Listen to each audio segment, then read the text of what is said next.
welcome to my Communication Practicum Project Final, an analysis of the film Mad Max Fury Road by William Stowe Skinner. Now, George Miller's world of Mad Max is a vast one, but today we're just going to focus on a few certain objectives. We're going to look at the various cultures within Fury Road, learn how the characters perceive themselves and each other, understand the listening techniques employed by the characters and how that affects overall communication, analyze the verbal and nonverbal communication between the characters within the film, understand the purpose of relationships between the characters, and we're going to take a look at conflict management and resolution. While these cultures seem vastly different from one another, such as the War Boys, the Buzzards, the Rock Riders, they all share the same core concept, and that is the car culture. I refer to it as the car culture because the vehicles are so highly valued within these factions. They're worshipped even in some cases. And this vehicle worship has led to religious fanaticism and even a tribal culture within factions. By my deeds I honor him. V8.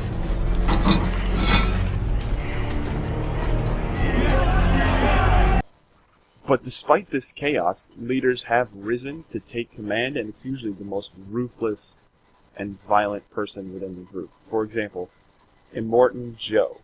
He is the head of the totem pole of the War Boys. He is in charge of everybody, and they all view him as a god.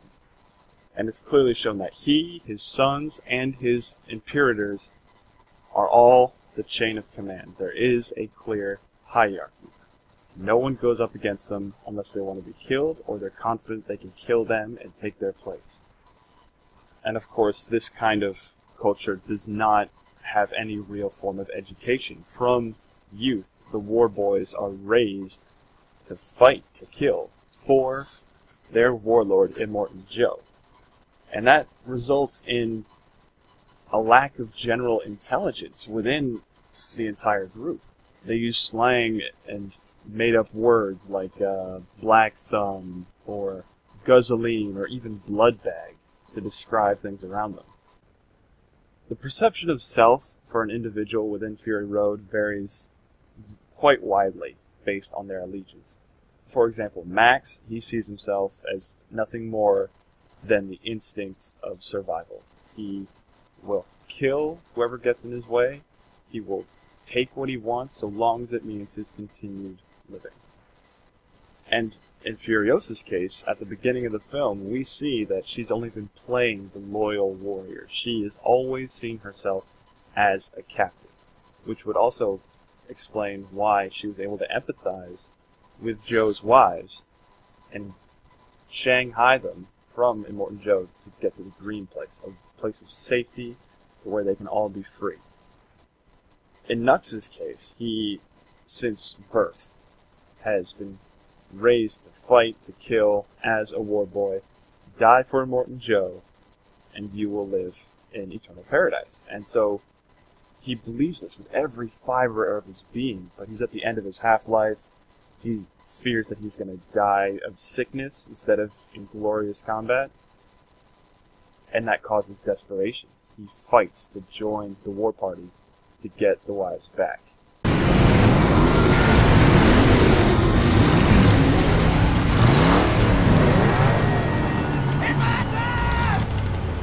Immortan Joe! He looked at me! He looked right at me! He looked at your blood bag! He turned his head, he looked me straight in the eye! He was scanning the horizon! No! I am awaiting! I am awaiting in Valhalla! Come on!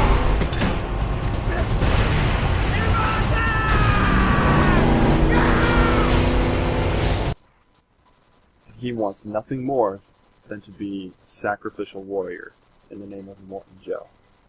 And Immortan Joe sees himself as the one in charge of the War Boys. He is the warlord, the leader of the Citadel, the man who has two of everything. And it's not even that far-fetched to believe that he actually believes he is a god. He cannot be killed.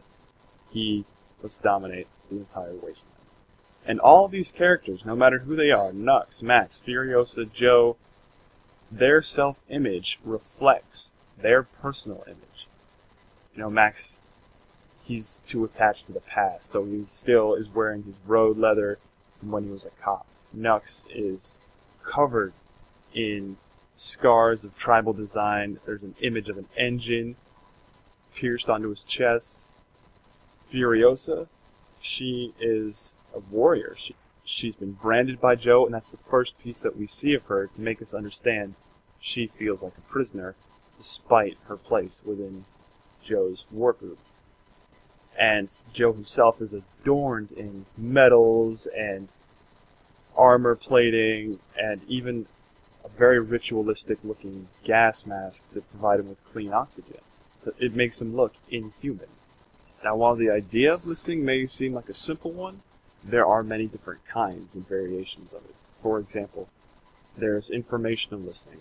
When the Many Mothers met up with Furiosa and her group, they told them about what happened to the Green Place, to their home.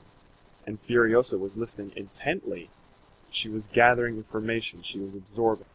Whereas critical listening, you're trying to evaluate or scrutinize what's being said.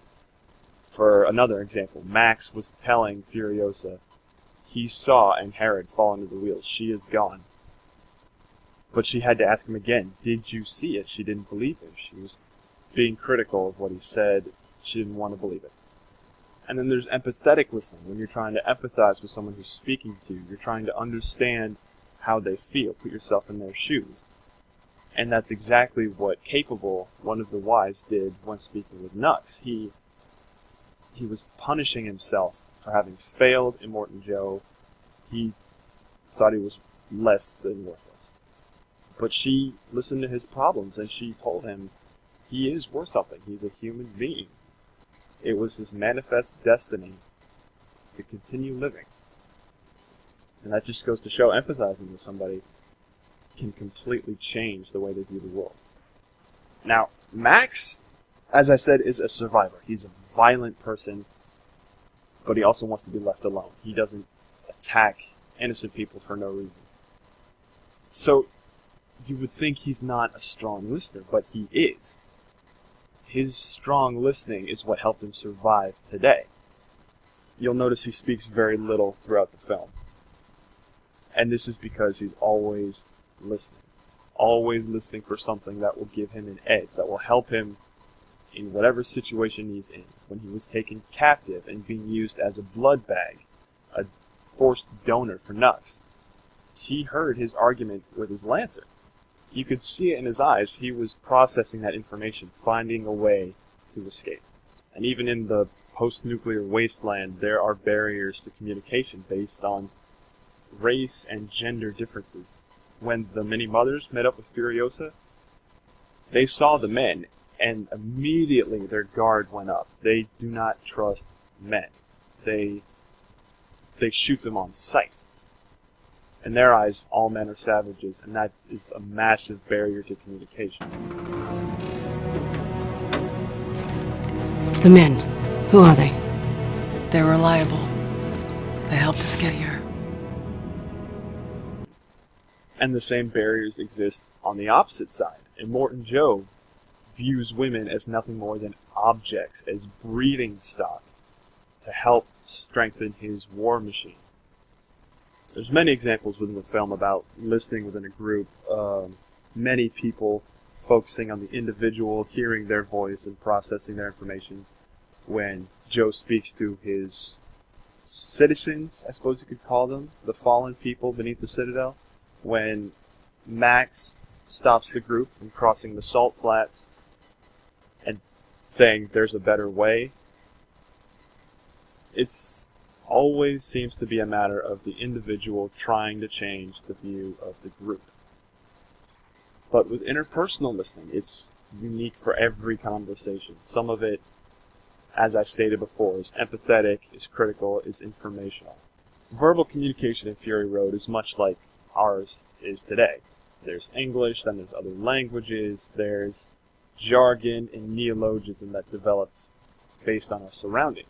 In Fury Road, the faction of buzzards, they speak Russian, While the War Boys, while speaking English, it's a broken English. They use a lot of neologism and just made-up words to identify things in the world around them. And then there's Max himself, who throughout the first half of the film is incapable of verbal communication.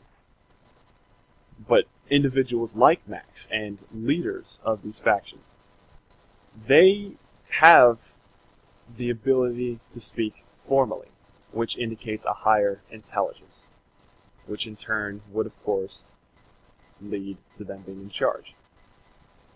Immortan Joe, for example, is an extremely prolific speaker. He's able to whip his people into a frenzy just by speaking.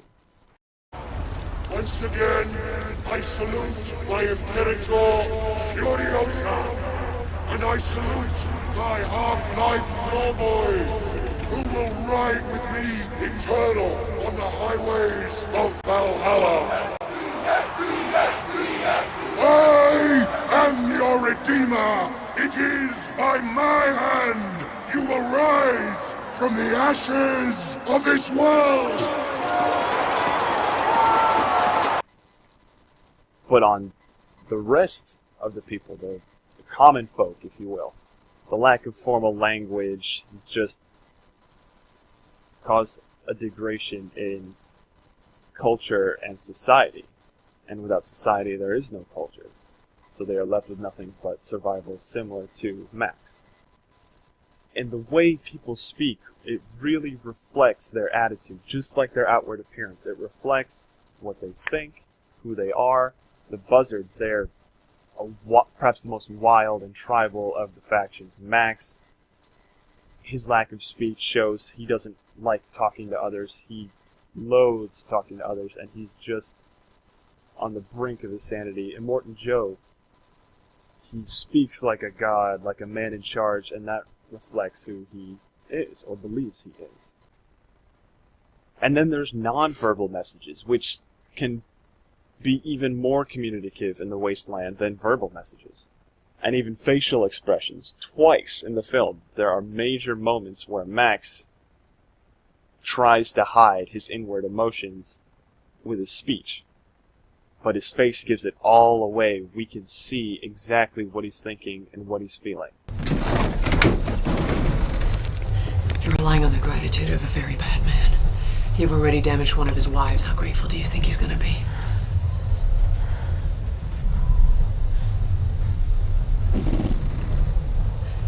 You're sitting on 2,000 horsepower of nitro-boosted war machine. I'd say you got about a 5-minute head start.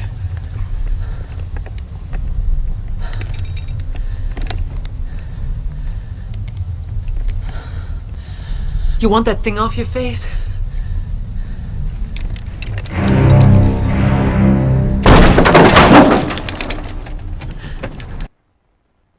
And he's practically the embodiment of the saying, actions speak louder than words. He says very little throughout the film, and yet we understand his intent from the very beginning.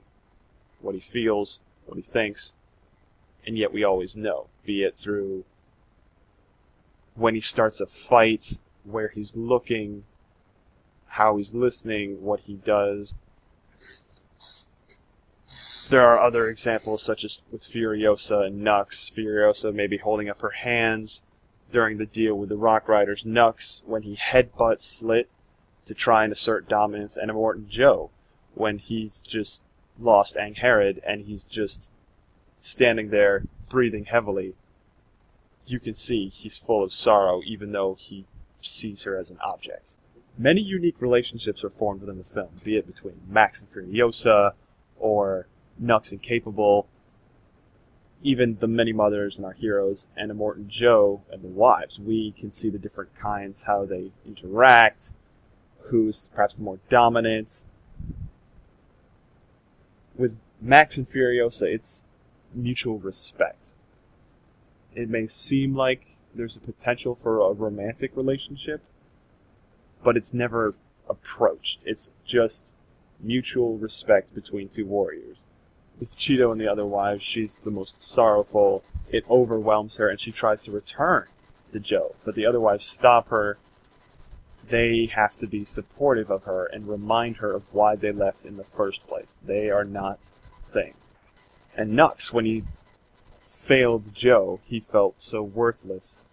Capable, one of the wives, comforted him. And a romantic relationship blooms from that, because Nux has never felt compassion before. It was always hatred and anger. But as soon as compassion was shown to him, he opened up completely.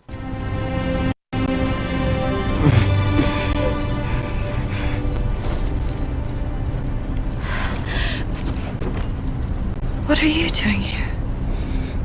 He saw it. He saw it all.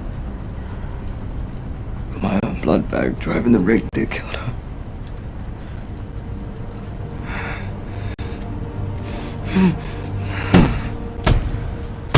Stop doing that.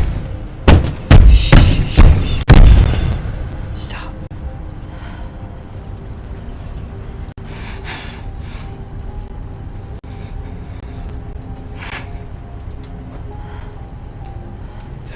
Three times the gates were open to me.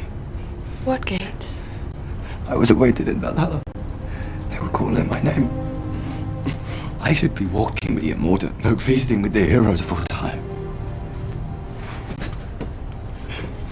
I'd say it was your manifest destiny not to. I thought I was being spared for something great. I got to drive a pursuit vehicle. For a while, even Larry and Barry stopped chewing on my windpipe. Who are Larry and Barry? My mates. Larry and Barry. If they don't get me, then the night fevers will.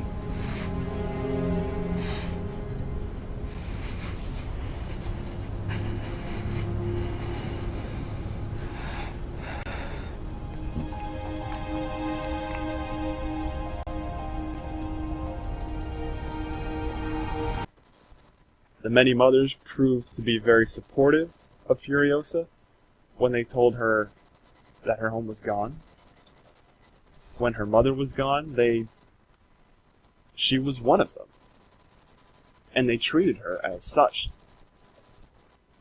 And Immortan Joe, he has this twisted, one-sided relationship with the wives. He believes them to be his property, but I'm sure in his own sick way, he cares for them. And that's shown to us when he's holding Annie Harrod. He is devastated, and it just fuels his desire for revenge. Conclusion: Mad Max Fury Road is a phenomenal film by George Miller. Impressive action, effects, and stunts aside, it has its own brand of communication, character interaction, and cultural development.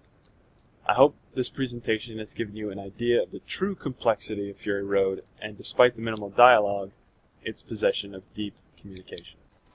I felt that the communication process in Mad Max Fury Road is radically different from ours today, but the process that made it so is extremely similar to the way our current language and communication is developed. The people changed with the world around them, both physically, mentally, and even verbally. And the same happens to us. We create new words and phrases with every evolution of communication technology, be it the internet, email, or texting. So if nuclear bombs were to really fall on us today, I believe that the outcome wouldn't be so different from the film. People would turn violent, they would come up with their own jargon, their own language. And though communication may undergo change with the human race, the core concept will never change.